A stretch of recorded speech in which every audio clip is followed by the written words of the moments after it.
Akiane é um prodígio da arte de Idaho, que diz que Deus a ensinou a pintar.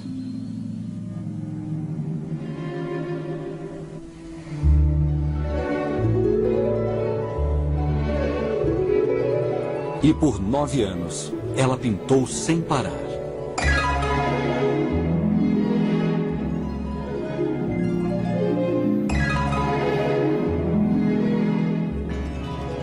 Eu digo que eu e Deus estamos no controle de tudo. Ele me dá uma ideia e eu só pego essa ideia e a trabalho melhor. Eu a refino e então coloco na tela.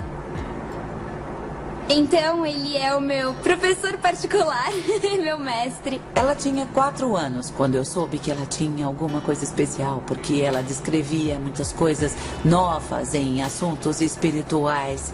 E ela também começou a desenhar excepcionalmente bem. Akiane desenvolveu um interesse intenso em esboços. Com 5 anos, ela já desenhava em um nível muito além de sua idade. Eu achava que ela estava sonhando. Eu achava que era alguma coisa da imaginação dela, mas quando ela começou a descrever cada vez mais, ficou claro que era alguma coisa que realmente acontecia. Com 8 anos, Akiane já pintava telas imensas. Eu fiquei espantado porque não líamos a Bíblia, nem tínhamos nenhum tipo de ligação espiritual. Sem artistas na família, ela foi completamente autodidata. Essa é uma das minhas pinturas favoritas e também a mais memorável. Se chama O Príncipe da Paz e eu pintei quando eu tinha 8 anos com um óleo. Muitos artistas do mundo todo me perguntam como eu fiz isso ou como eu fiz aquilo e eu só falo, eu não sei. É muito complicado para uma criança ter que explicar o que ela fez e o único modo é explicar pela pintura ou pela criatividade.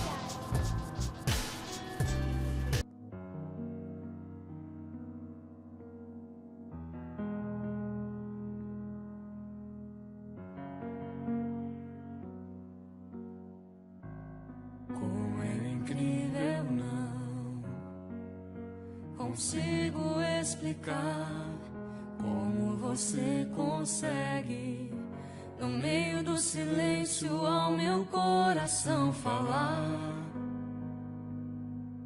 Eu não preciso de palavras, nem de grandes demonstrações. Apenas no teu olhar eu consigo ouvir que você me ama. Have you ever wondered if heaven is for real? Well, after a brush with death, a young boy may have the answers millions of us are looking for. Was his vision real or something he dreamed? Well, you can decide for yourself. Natalie Tisdale tells us why people are so interested in this little boy from Nebraska. I remember Jesus, there are streets of gold and a lot of colors. I sat in Jesus' lap and then I felt just safe.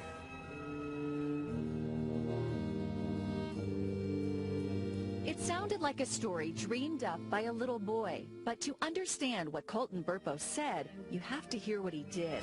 It all started on a trip to Colorado. Colton complained of a stomachache, a trip to the doctor, diagnosis, the flu.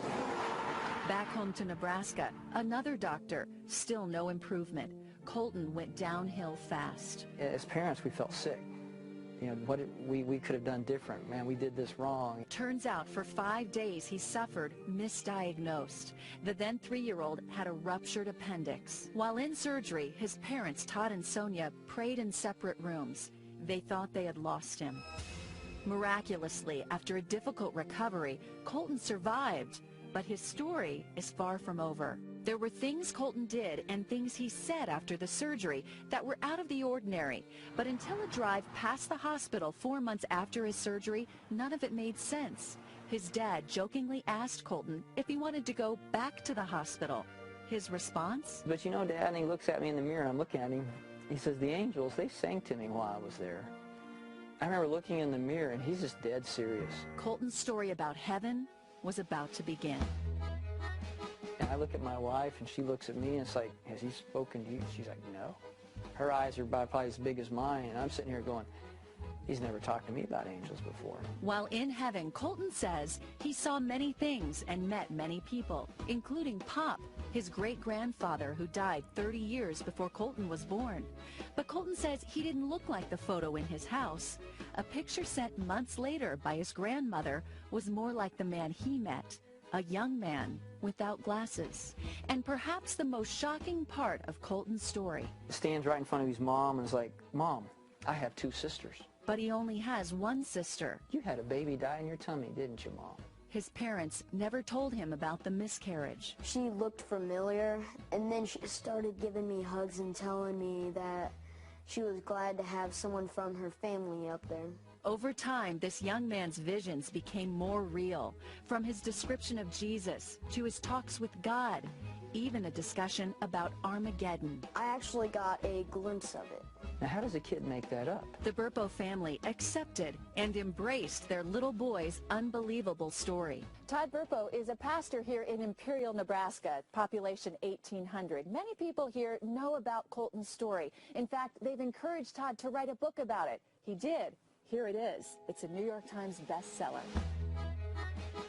It wasn't something Todd wanted to do or even knew how to do, but he did exactly what he did the night Colton laid on that table near death. He prayed. God, if this is really you, I kind of laid my fleece out and I said, you know, I don't know how to publish a book, but if you really want me to do this, you're going to have the publishing industry find me. And it wasn't long before that actually happened. So far, 500,000 books have been printed. Bookstores across the country are trying to get more copies. They're on ebook readers, audio tape. There's even talk of a movie. It's a lot for this small-town family. We never imagined it to go where it is. There's a peace I've come to know. As for Colton, he's a pretty straightforward 11-year-old. He likes music, he wrestles, and he prays to the God he describes as God. He's the biggest one in heaven. He can hold the earth in his hands. I don't know why God picked us.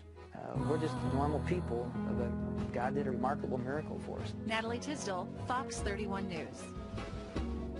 Como é incrível, não consigo explicar como você consegue, no meio do silêncio, ao meu coração falar.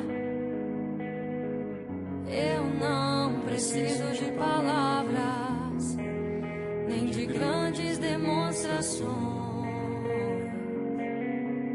Apenas no teu olhar eu consigo ouvir que você me ama.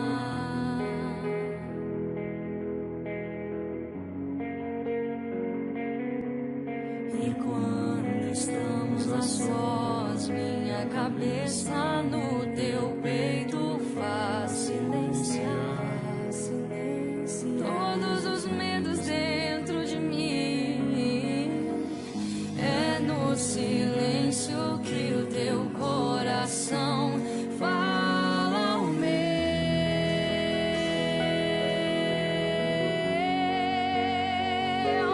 Acalma a tempestade no meu interior. Minha alma agitada que quer sempre atenção. E as ondas de dúvidas que vêm como um turbilhão.